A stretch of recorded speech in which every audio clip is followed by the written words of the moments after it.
ಈ ಒಂದು ಸ್ಥಳಕ್ಕೆ ಬಿಜೆಪಿ MLC ರವಿಕುಮಾರ್ ಭೇಟಿ ನೀಡಿದ್ದಾರೆ. ಅಶ್ವಿನಿ ಅವರು ಆಸ್ಪತ್ರೆಯಲ್ಲಿ ಚಿಕಿತ್ಸೆಯನ್ನು ಪಡಿತಾ ಇದ್ದರೆ, ಇನ್ನು ಪ್ರೇಮ ಪೂಜಾರಿ ಮೃತಪಟ್ಟಿದ್ದಾರೆ. ಜೊತೆಗೆ ಸೀತಾ ಪೂಜಾರಿಯ ಇಬ್ಬರು ಮಕ್ಕಳು ಮೃತಪಟ್ಟಿರುವಂಥದ್ದು. ಈಗಾಗಲೇ ಅವ್ರು ಕೇಳ್ತಿದ್ರು ಕಳಕಳಿಯಿಂದ, ನಾನು ಸರ್ಕಾರಕ್ಕೆ ಬೇಡಿಕೊಳ್ತೇನೆ, ಏನಾದ್ರು ಒಂದು ದಾರಿ ಮಾಡಿ ಆ ಮನೆಯವರಿಗೆ ಅಂತ. ಸರ್, ಸ್ಥಳಕ್ಕೆ ಪರಿಸ್ಥಿತಿ ನೋಡಿದ್ದೀರಾ? ನಿನ್ನೆ ಟಿವಿನಲ್ಲಿ ಬರ್ತಾ ಇರ್ಬೇಕಾದ್ರೆ ನಾನು ನೋಡಿದೆ, ಎಲ್ಲರೂ ಅಳ್ತಾ ಇದ್ರು. ಎಲ್ಲರೂ ಅದನ್ನು ನೋಡೋಕ್ಕೆ ಬಂದಿರ್ತಕ್ಕಂಥವ್ರು ಎಲ್ಲರ ಕಣ್ಣಲ್ಲಿ, ಎಲ್ಲರ ಮುಖದಲ್ಲಿ ದುಃಖ ಆವರಿಸಿದೆ, ಕಣ್ಣಲ್ಲಿ ನೀರು ಬರ್ತಾ ಇದೆ. ನಾನಿವತ್ತು ಆಸ್ಪತ್ರೆಗೆ ಹೋಗಿ ನೋಡಿದಂಥ ಸಂದರ್ಭದಲ್ಲಿ 9 ಗಂಟೆ ಅಂದರೆ ಗುಡ್ಡ ಕುಸಿದು ಮನೆ ಬಿದ್ದು, ಆ ಮನೆ ಆಕೆ ಮೇಲೆ ಬಿದ್ದಿದೆ. ಇಲ್ಲಿಂದ ಮೇಲ್ಭಾಗ ಮಾತ್ರ ಏನೂ ಆಗಿಲ್ಲ, ಇಲ್ಲಿಂದ ಪೂರ್ತಿ ಏಟು ಬಿದ್ದಿದೆ. ಕಾಲುಗಳನ್ನು ಈಗ ಆಪ್ರೇಟ್ ಮಾಡಿ ಎರಡನ್ನು ಕಾಲು ತೆಗ್ದಿದ್ದಾರೆ, ಕಟ್ ಮಾಡಿದ್ದಾರೆ. ಓಡಾಡೋಕ್ಕಾಗಲ್ಲ ಆಕೆಗೆ. ಆದ್ದರಿಂದ ನಾನು ತಕ್ಷಣಕ್ಕೆ ಸರ್ಕಾರಕ್ಕೆ ವಿನಂತಿ ಮಾಡ್ಕೊಳ್ಳೋದೇನಪ್ಪ ಅಂತ ಹೇಳಿದರೆ, ಆಕೆ ಆ ದುಃಖದ ಮಡಿಲಿನಿಂದ ಹೊರಗಡೆ ಬರಬೇಕು ಅಂತಂದರೆ, ಗಂಡನಿಗೇನಾದ್ರು ಸ್ವಲ್ಪ ನೆರವಾಗಬೇಕು ಅಂತಂದರೆ, ಆ ಇಬ್ಬರೂ ಮಕ್ಕಳನ್ನು ಆಕೆಗೆ ಹೋದ ತಕ್ಷಣ ಮಕ್ಕಳು ಅಂತಲೇ ಕೇಳ್ತಾರೆ. ಆ ಮಕ್ಕಳು ಮಕ್ಕಳು ತೀರ್ಕೊಂಡಿದ್ದಾರೆ, ಅತ್ತೆ ತೀರ್ಕೊಂಡಿದ್ದಾರೆ. ಆ ದುಃಖದ ಇದ್ರ ಸಾಗರದಿಂದ ಹೊರಗಡೆ ಬರಬೇಕು ಅಂತಂದರೆ ಆಕೆಗೆ ಏನಾದ್ರು ಮಾಡಿ ಸರ್ಕಾರ ಒಂದು ಸರ್ಕಾರಿ ನೌಕರಿಯನ್ನು ಕೊಡಬೇಕು. ಮುಖ್ಯಮಂತ್ರಿಗಳಲ್ಲಿ, ಉಪಮುಖ್ಯಮಂತ್ರಿಗಳಲ್ಲಿ ಮತ್ತು ನಮ್ಮ ಜಿಲ್ಲಾ ಉಸ್ತುವಾರಿ ಸಚಿವರಾದಂಥ ದಿನೇಶ್ ಗುಂಡೂರಾವರಲ್ಲಿ ನಾನು ಕೈ ಮುಗಿದು ಕೇಳ್ಕೊಳ್ಳೋದೇನು ಅಂತ ಹೇಳಿದರೆ, ಮಾನವೀಯತೆ ದೃಷ್ಟಿಯಿಂದ ಆಕೆಗೊಂದು SSLC ಮಾಡಿದ್ದಾಳೆ, ಮತ್ತೆ 39 ವರ್ಷ ಆಕೆಗೆ, 40 ಮೀರಿಲ್ಲ, ಮತ್ತು ಪ್ರೆಗ್ನೆಂಟಲ್ಲಿದ್ದಾಳೆ. ಆದ್ದರಿಂದ ಆ ದುಃಖದಿಂದ ಹೊರಗಡೆ ಬರೋದಕ್ಕೆ ಕೂಡಲೇ ಇನ್ನೊಂದು 2 ತಿಂಗಳಲ್ಲಿ ಆಕೆಗೊಂದು ಸರ್ಕಾರಿ ನೌಕರಿಯನ್ನು ಕೊಡಬೇಕು ಅಂತ ಹೇಳಿ ನಾನು ಸರ್ಕಾರದಲ್ಲಿ ಪ್ರಾರ್ಥನೆಯನ್ನು ಮಾಡ್ತೀನಿ. ಕ್ಯಾಮ್ರಾ ಪರ್ಸನ್ ದಿವಾಕರ್ ಜೊತೆ ಪುಷ್ಪವಂತ್, ರಿಪಬ್ಲಿಕ್ ಕನ್ನಡ, ಮಂಗಳೂರು. ಈ ಒಂದು ಸ್ಥಳಕ್ಕೆ ಬಿಜೆಪಿ MLC ರವಿಕುಮಾರ್ ಭೇಟಿ ನೀಡಿದ್ದಾರೆ. ಅಶ್ವಿನಿ ಅವರು ಆಸ್ಪತ್ರೆಯಲ್ಲಿ ಚಿಕಿತ್ಸೆಯನ್ನು ಪಡಿತಾ ಇದ್ದರೆ, ಇನ್ನು ಪ್ರೇಮ ಪೂಜಾರಿ ಮೃತಪಟ್ಟಿದ್ದಾರೆ. ಜೊತೆಗೆ ಸೀತಾ ಪೂಜಾರಿಯ ಇಬ್ಬರು ಮಕ್ಕಳು ಮೃತಪಟ್ಟಿರುವಂಥದ್ದು. ಈಗಾಗಲೇ ಅವ್ರು ಕೇಳ್ತಿದ್ರು ಕಳಕಳಿಯಿಂದ, ನಾನು ಸರ್ಕಾರಕ್ಕೆ ಬೇಡಿಕೊಳ್ತೇನೆ, ಏನಾದ್ರು ಒಂದು ದಾರಿ ಮಾಡಿ ಆ ಮನೆಯವರಿಗೆ ಅಂತ. ಸರ್, ಸ್ಥಳಕ್ಕೆ ಪರಿಸ್ಥಿತಿ ನೋಡಿದ್ದೀರಾ? ನಿನ್ನೆ ಟಿವಿನಲ್ಲಿ ಬರ್ತಾ ಇರ್ಬೇಕಾದ್ರೆ ನಾನು ನೋಡಿದೆ, ಎಲ್ಲರೂ ಅಳ್ತಾ ಇದ್ರು. ಎಲ್ಲರೂ ಅದನ್ನು ನೋಡೋಕ್ಕೆ ಬಂದಿರ್ತಕ್ಕಂಥವ್ರು ಎಲ್ಲರ ಕಣ್ಣಲ್ಲಿ, ಎಲ್ಲರ ಮುಖದಲ್ಲಿ ದುಃಖ ಆವರಿಸಿದೆ, ಕಣ್ಣಲ್ಲಿ ನೀರು ಬರ್ತಾ ಇದೆ. ನಾನಿವತ್ತು ಆಸ್ಪತ್ರೆಗೆ ಹೋಗಿ ನೋಡಿದಂಥ ಸಂದರ್ಭದಲ್ಲಿ 9 ಗಂಟೆ ಅಂದರೆ ಗುಡ್ಡ ಕುಸಿದು ಮನೆ ಬಿದ್ದು, ಆ ಮನೆ ಆಕೆ ಮೇಲೆ ಬಿದ್ದಿದೆ. ಇಲ್ಲಿಂದ ಮೇಲ್ಭಾಗ ಮಾತ್ರ ಏನೂ ಆಗಿಲ್ಲ, ಇಲ್ಲಿಂದ ಪೂರ್ತಿ ಏಟು ಬಿದ್ದಿದೆ. ಕಾಲುಗಳನ್ನು ಈಗ ಆಪ್ರೇಟ್ ಮಾಡಿ ಎರಡನ್ನು ಕಾಲು ತೆಗ್ದಿದ್ದಾರೆ, ಕಟ್ ಮಾಡಿದ್ದಾರೆ. ಓಡಾಡೋಕ್ಕಾಗಲ್ಲ ಆಕೆಗೆ. ಆದ್ದರಿಂದ ನಾನು ತಕ್ಷಣಕ್ಕೆ ಸರ್ಕಾರಕ್ಕೆ ವಿನಂತಿ ಮಾಡ್ಕೊಳ್ಳೋದೇನಪ್ಪ ಅಂತ ಹೇಳಿದರೆ, ಆಕೆ ಆ ದುಃಖದ ಮಡಿಲಿನಿಂದ ಹೊರಗಡೆ ಬರಬೇಕು ಅಂತಂದರೆ, ಗಂಡನಿಗೇನಾದ್ರು ಸ್ವಲ್ಪ ನೆರವಾಗಬೇಕು ಅಂತಂದರೆ, ಆ ಇಬ್ಬರೂ ಮಕ್ಕಳನ್ನು ಆಕೆಗೆ ಹೋದ ತಕ್ಷಣ ಮಕ್ಕಳು ಅಂತಲೇ ಕೇಳ್ತಾರೆ.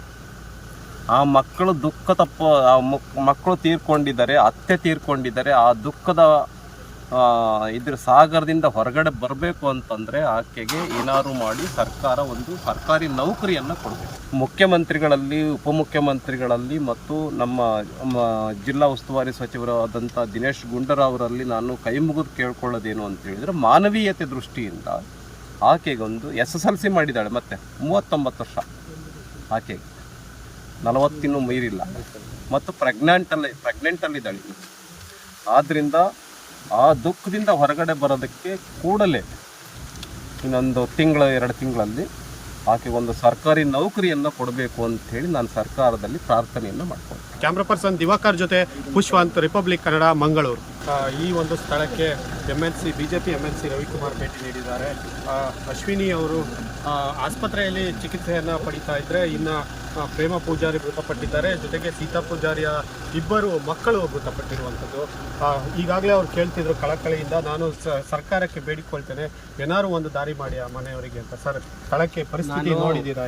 ನಿನ್ನೆ ಟಿವಿನಲ್ಲಿ ಬರ್ತಾ ಇರ್ಬೇಕಾದ್ರೆ ನಾನು ನೋಡಿದೆ, ಎಲ್ಲರೂ ಅಳ್ತಾ ಇದ್ರು. ಎಲ್ಲರೂ ಅದನ್ನು ನೋಡೋಕ್ಕೆ ಬಂದಿರ್ತಕ್ಕಂಥವ್ರು ಎಲ್ಲರ ಕಣ್ಣಲ್ಲಿ, ಎಲ್ಲರ ಮುಖದಲ್ಲಿ ದುಃಖ ಆವರಿಸಿದೆ, ಕಣ್ಣಲ್ಲಿ ನೀರು ಬರ್ತಾ ಇದೆ. ನಾನಿವತ್ತು ಆಸ್ಪತ್ರೆಗೆ ಹೋಗಿ ನೋಡಿದಂಥ ಸಂದರ್ಭದಲ್ಲಿ 9 ಗಂಟೆ ಅಂದರೆ ಗುಡ್ಡ ಕುಸಿದು ಮನೆ ಬಿದ್ದು ಆ ಮನೆ ಆಕೆ ಮೇಲೆ ಬಿದ್ದಿದೆ. ಇಲ್ಲಿಂದ ಮೇಲ್ಭಾಗ ಮಾತ್ರ ಏನೂ ಆಗಿಲ್ಲ, ಇಲ್ಲಿಂದ ಪೂರ್ತಿ ಏಟ್ ಬಿದ್ದಿದೆ. ಕಾಲುಗಳನ್ನು ಈಗ ಆಪ್ರೇಟ್ ಮಾಡಿ ಎರಡನ್ನು ಕಾಲು ತೆಗ್ದಿದ್ದಾರೆ, ಕಟ್ ಮಾಡಿದ್ದಾರೆ. ಓಡಾಡೋಕ್ಕಾಗಲ್ಲ ಆಕೆಗೆ. ಆದ್ದರಿಂದ ನಾನು ತಕ್ಷಣಕ್ಕೆ ಸರ್ಕಾರಕ್ಕೆ ವಿನಂತಿ ಮಾಡ್ಕೊಳ್ಳೋದೇನಪ್ಪ ಅಂತ ಹೇಳಿದರೆ, ಆಕೆ ಆ ದುಃಖದ ಮಡಿಲಿನಿಂದ ಹೊರಗಡೆ ಬರಬೇಕು ಅಂತಂದರೆ, ಗಂಡನಿಗೆ ಏನಾದ್ರು ಸ್ವಲ್ಪ ನೆರವಾಗಬೇಕು ಅಂತಂದರೆ, ಆ ಇಬ್ಬರೂ ಮಕ್ಕಳನ್ನು ಆಕೆಗೆ ಹೋದ ತಕ್ಷಣ ಮಕ್ಕಳು ಅಂತಲೇ ಕೇಳ್ತಾರೆ. ಆ ಮಕ್ಕಳು ಮಕ್ಕಳು ತೀರ್ಕೊಂಡಿದ್ದಾರೆ, ಅತ್ತೆ ತೀರ್ಕೊಂಡಿದ್ದಾರೆ. ಆ ದುಃಖದ ಇದ್ರ ಸಾಗರದಿಂದ ಹೊರಗಡೆ ಬರಬೇಕು ಅಂತಂದರೆ ಆಕೆಗೆ ಏನಾದ್ರು ಮಾಡಿ ಸರ್ಕಾರ ಒಂದು ಸರ್ಕಾರಿ ನೌಕರಿಯನ್ನು ಕೊಡಬೇಕು. ಮುಖ್ಯಮಂತ್ರಿಗಳಲ್ಲಿ, ಉಪಮುಖ್ಯಮಂತ್ರಿಗಳಲ್ಲಿ ಮತ್ತು ನಮ್ಮ ಜಿಲ್ಲಾ ಉಸ್ತುವಾರಿ ಸಚಿವರಾದಂಥ ದಿನೇಶ್ ಗುಂಡೂರಾವರಲ್ಲಿ ನಾನು ಕೈ ಮುಗಿದು ಕೇಳ್ಕೊಳ್ಳೋದೇನು ಅಂತ ಹೇಳಿದರೆ, ಮಾನವೀಯತೆ ದೃಷ್ಟಿಯಿಂದ ಆಕೆಗೊಂದು SSLC ಮಾಡಿದ್ದಾಳೆ, ಮತ್ತೆ 39 ವರ್ಷ ಆಕೆಗೆ, 40 ಮೀರಿಲ್ಲ, ಮತ್ತು ಪ್ರೆಗ್ನೆಂಟಲ್ಲಿದ್ದಾಳೆ. ಆದ್ದರಿಂದ ಆ ದುಃಖದಿಂದ ಹೊರಗಡೆ ಬರೋದಕ್ಕೆ ಕೂಡಲೇ ಇನ್ನೊಂದು 2 ತಿಂಗಳಲ್ಲಿ ಆಕೆ ಒಂದು ಸರ್ಕಾರಿ ನೌಕರಿಯನ್ನು ಕೊಡಬೇಕು ಅಂತ ಹೇಳಿ ನಾನು ಸರ್ಕಾರದಲ್ಲಿ ಪ್ರಾರ್ಥನೆಯನ್ನು ಮಾಡ್ತೀನಿ. ಕ್ಯಾಮ್ರಾ ಪರ್ಸನ್ ದಿವಾಕರ್ ಜೊತೆ ಪುಷ್ಪವಂತ್, ರಿಪಬ್ಲಿಕ್ ಕನ್ನಡ, ಮಂಗಳೂರು. ಈ ಒಂದು ಸ್ಥಳಕ್ಕೆ ಬಿಜೆಪಿ MLC ರವಿಕುಮಾರ್ ಭೇಟಿ ನೀಡಿದ್ದಾರೆ. ಅಶ್ವಿನಿ ಅವರು ಆಸ್ಪತ್ರೆಯಲ್ಲಿ ಚಿಕಿತ್ಸೆಯನ್ನು ಪಡಿತಾ ಇದ್ದರೆ, ಇನ್ನು ಪ್ರೇಮ ಪೂಜಾರಿ ಮೃತಪಟ್ಟಿದ್ದಾರೆ, ಜೊತೆಗೆ ಸೀತಾ ಪೂಜಾರಿಯ 2 ಮಕ್ಕಳು ಮೃತಪಟ್ಟಿರುವಂಥದ್ದು.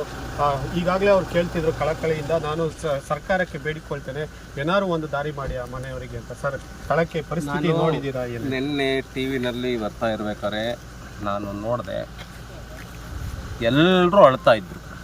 ಎಲ್ಲರೂ ಅದನ್ನು ನೋಡೋಕ್ಕೆ ಬಂದಿರ್ತಕ್ಕಂಥವ್ರು ಎಲ್ಲರ ಕಣ್ಣಲ್ಲಿ, ಎಲ್ಲರ ಮುಖದಲ್ಲಿ ದುಃಖ ಆವರಿಸಿದೆ, ಕಣ್ಣಲ್ಲಿ ನೀರು ಬರ್ತಾ ಇದೆ. ನಾನಿವತ್ತು ಆಸ್ಪತ್ರೆಗೆ ಹೋಗಿ ನೋಡಿದಂಥ ಸಂದರ್ಭದಲ್ಲಿ 9 ಗಂಟೆ ಅಂದರೆ ಗುಡ್ಡ ಕುಸಿದು ಮನೆ ಬಿದ್ದು ಆ ಮನೆ ಆಕೆ ಮೇಲೆ ಬಿದ್ದಿದೆ.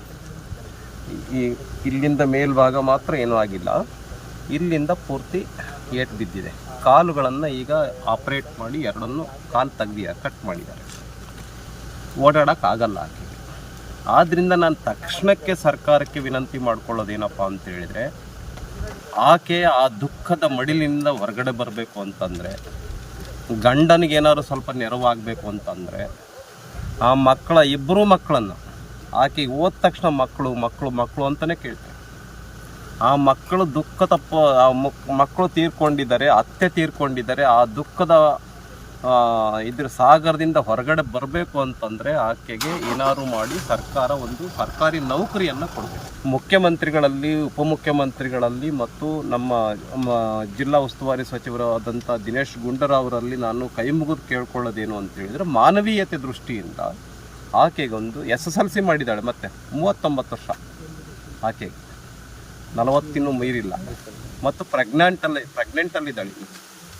ಆದ್ದರಿಂದ ಆ ದುಃಖದಿಂದ ಹೊರಗಡೆ ಬರೋದಕ್ಕೆ ಕೂಡಲೇ ಇನ್ನೊಂದು 2 ತಿಂಗಳಲ್ಲಿ ಆಕೆ ಒಂದು ಸರ್ಕಾರಿ ನೌಕರಿಯನ್ನು ಕೊಡಬೇಕು ಅಂತ ಹೇಳಿ ನಾನು ಸರ್ಕಾರದಲ್ಲಿ ಪ್ರಾರ್ಥನೆಯನ್ನು ಮಾಡ್ತೀನಿ. ಕ್ಯಾಮ್ರಾ ಪರ್ಸನ್ ದಿವಾಕರ್ ಜೊತೆ ಪುಷ್ಪವಂತ್, ರಿಪಬ್ಲಿಕ್ ಕನ್ನಡ, ಮಂಗಳೂರು.